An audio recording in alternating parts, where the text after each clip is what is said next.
This is the COROS VERTIX 2. It's the first COROS watch that has music playback. But what else can it do?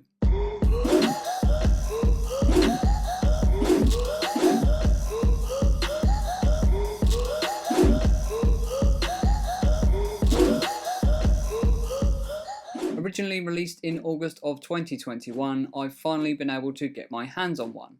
The folks over at COROS were kind enough to lend me this one, but this video is not sponsored. In fact, I've only had the watch for a little over a week and I do not get to keep it.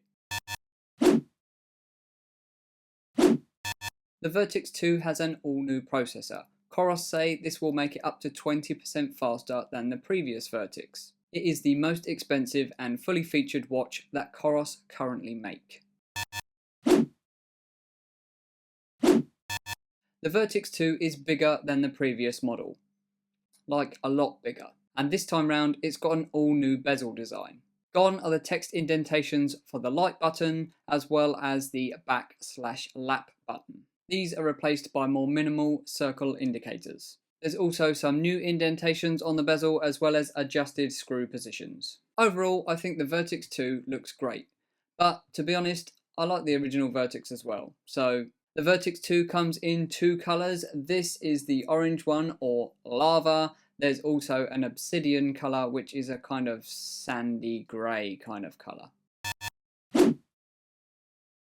The straps have been beefed up in this version. They are now a 26mm band versus a 22mm band on the original. They've got the same quick release mechanism as in the previous version, which I said in my review, which if you haven't seen I will link up here and down here, were one of the best that I have ever used. I just find them super satisfying to attach, but that's just me. The strap once again has a captured loop as well as a free floating one with a centre post that allows it to stay in place wherever you put it. So there's nothing new there either. As you've already seen, I have the orange one. And something I did notice is that the colour of the strap versus the colour of the loops is slightly different. They're not perfectly colour matched. Now this may be down to it being a sample or loaner unit. I'm not sure if the retail version will be the same, but it's just something I noticed, so I'm telling you. This thing is big, really big. So if you don't like big watches, this might not be for you. Physical dimensions for the VERTIX 2 are 50.3mm by 50.3mm by 15.7mm. So the VERTIX 2 is a little over 3mm bigger in the X and Y versus the original VERTIX. But it's only a hair thicker, being 0.1mm thicker. For that bigger size, that does mean that the weight of the VERTIX 2 has also gone up, now sitting at 89 grams versus the original VERTIX at 76 grams. So it's a little bit heavier, but to be honest, it's still pretty light for such a big watch. Overall, even on my tiny wrists, I still think it's very comfortable, if a little big for my taste. The VERTIX 2 is waterproof down to 10 atmospheres or 100 meters. This is actually a little bit less than the original VERTIX, where that was 15 atmospheres or 150 meters. But that's still going to be deep enough for most people. The VERTIX 2 goes with the if it ain't broke, don't fix it mentality, in that it still has 3 controls just like the original VERTIX. The back button still takes you back, as well as still taking you to a quick shortcuts menu with a long press. You can customize what appears in this shortcuts menu in the COROS app. It will also still act as a lap button when you're running. So press it whilst you're running and it will add a lap. Finally, you can also use it to toggle through a few key metrics on the watch face, including things like steps and how many floors you've climbed. The light button, unsurprisingly, is still used to turn on and off the backlight, but this time you can actually add a long press shortcut to that as well. Now this is limited to 11 predefined functions, but you know, it's still nice to have. Both the light and the back button still have that really nice clicky feel as in previous COROS models, which I really like. The digital dial, a rotating dial and button combo, works exactly the same as it did in the original VERTIX. Featuring the same sapphire glass with diamond-like coating as in the original Vertix, the Vertix 2's screen is even bigger. It has a 1.4-inch 280 by 280 64 colour always-on LCD display. The touchscreen is also back and also still has limited functionality, only available to control certain features. This time round, however, some of those features are only allowed to be controlled by the touchscreen, which means you can't ignore it entirely, but you may occasionally forget that it's there. Music control, for example, is one of these, but we'll get to that later. I am on record as someone who's not particularly keen on touchscreens when it comes to running watches, but at least for the Vertix 2 it is still limited to just a few places. The screen is, however, very responsive and it is super clear even in direct sunlight.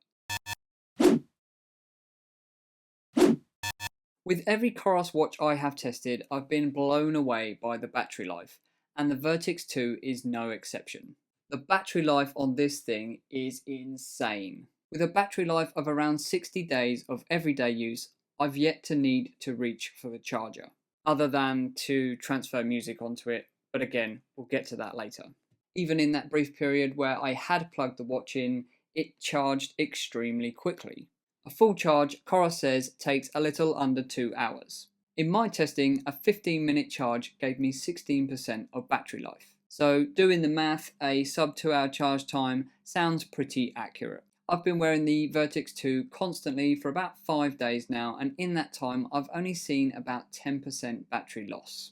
This includes sleep tracking, an hour's cardio, and 3 separate fully tracked GPS 10K runs, one of which I was using the music playback feature the entire time. In fact, when using the music playback feature connected to my AirPods via Bluetooth, the Vertix 2 only lost 4% battery life.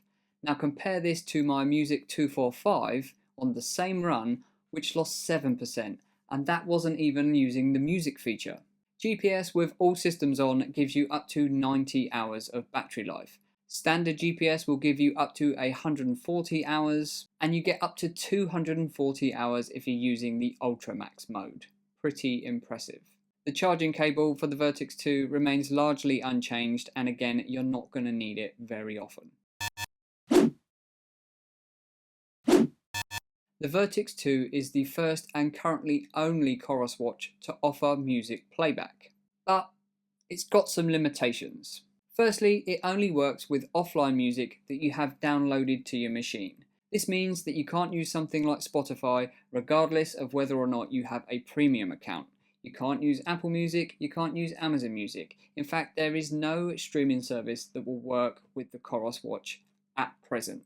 If you've never downloaded any music ever in your life before, then you're going to have to figure out a way to do that. Luckily for me, I was born in the 80s, so I've been through pretty much every version of music there is, and therefore I happen to have some music on my machine in order to test the watch. Herein lies the second limitation of the music playback feature. In order to transfer music onto the watch, you're going to need to plug it into a computer. Once you do so, it will pop up on your machine just like any external drive, and then you can drag and drop your music into the music folder. However, about 70% of the time that I plugged it into my machine, nothing happened. It just didn't appear. Unplugging, restarting the watch, and replugging into the machine, eventually it did pop up. But nonetheless, it was a little bit frustrating. Hopefully this will be solved with some future updates and it will work first time, every time. Once you have music on the watch, connecting headphones is pretty simple. Simply launch the music app, press the digital dial, and it will take you to either add headphones, or if you have already added headphones in the past, that's where your current headphones will show up. The controls for the music app are a little on the quirky side. Everything is controlled using the touchscreen, unless you want to change the volume, in which case you need to use the touchscreen to enter the volume setting, and then it's controlled either with a touchscreen or using the digital dial. In fact, if you want to scroll through your list of songs, you also need to use the touchscreen to get into the list of songs, and then use the digital dial to scroll through them, but in that case you can't scroll through them with the touchscreen. So most of the controls are via the touchscreen. Play, pause, skip, repeat, shuffle, everything else is controlled via the touchscreen. I for one would like to be able to press in the digital dial to play and pause, and maybe a double press for skip forward and a triple press to skip back, and maybe the dial should always be set to volume so that you can always scroll up and down. Suffice it to say, I think there needs to be a little bit of work in order to refine the experience. The Vertix 2 features all of the sensors that were in the original Vertix, including optical pulse oximeter, an optical heart rate monitor, a barometric altimeter, an accelerometer, a compass, a gyroscope, a thermometer, and new for the Vertix 2, an electrocardiogram sensor. This means that you can take a HRV, or heart rate variability reading, at any time. All you do is launch the application, hold the bezel with your opposing hand, and wait for 60 seconds. The results are shown to you instantly on the screen as well as in the app after the fact.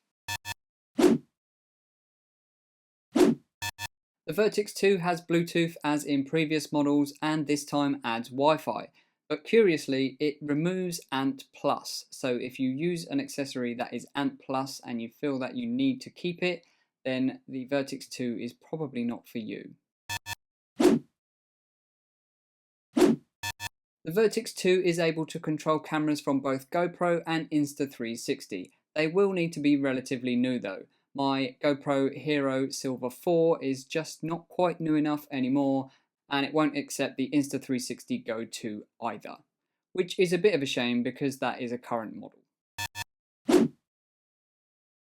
The Vertix 2 has a total of 29 activities for you to choose from, including the brand new and Vertix 2 only multi-pitch climb function, which, it may or may not surprise you, I haven't had chance to test. I have tested the gym cardio. That was the closest thing I could find to enable me to track badminton, as well as the outdoor run function, both of which worked exactly as I expected, and to be honest, pretty much the same as any of the other COROS watches I've tested in the past. So I don't bore you or repeat myself, I would suggest that you go and watch either my Pace 2 or Vertix Icebreaker videos, which I will link up here and down here, where it shows you all the metrics that you get with outdoor running. The Vertix 2 does, however, feature some metrics that I haven't covered in any of my previous videos, but they are not exclusive to the Vertix 2, but let's take a look anyway. Scrolling down from the watch face reveals a whole bunch of interesting stats. Starting at the top, you get calories burned, total activity time, steps, floors climbed, running performance, fatigue, recovery, heart rate, sleep, elevation gain, solar activity, HPA, and body temperature. Clicking into most of these metrics will give you some additional information, like a 7-day average or just interval readings.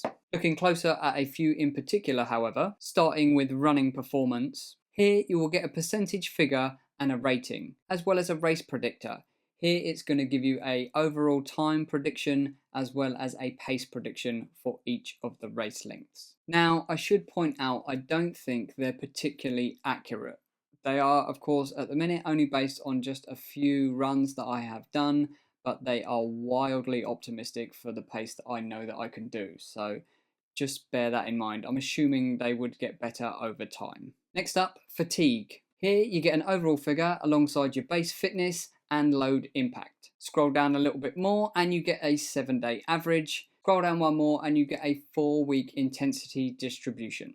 And lastly, recovery. This is similar to Garmin's body battery feature, and it will give you a percentage as to how recovered you are from your previous activity and whether you are ready to go for your next.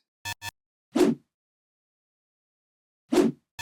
Vertix 2 comes with offline maps, both topo and landscape maps, as well as a hybrid mode. By default, the watch is loaded with global landscape maps, but if you want some of the topo ones, you can go to the COROS website and download them for free. Navigation around the map is done using the touchscreen, and the digital dial works as a zoom in and zoom out.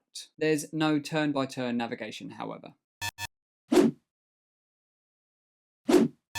GPS lock-on time has been somewhere between 10 and 20 seconds in my testing, so pretty quick. The Vertix 2 supports GPS, GLONASS, Badoo, Galileo and QZSS.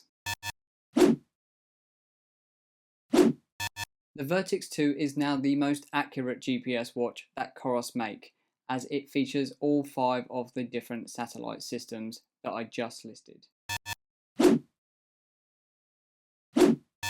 Features such as training plans and workout programs are available just the same as any other COROS watch. Smart features like notifications again work the same as previous COROS watches, and sleep tracking is also just the same.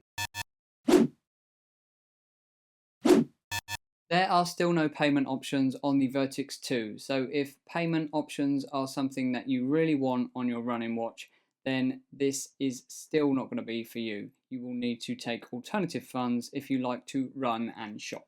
As I mentioned earlier, there is no integration with any of the music streaming platforms. This may be something that will come in the future, but as of the recording of this video, there are none available.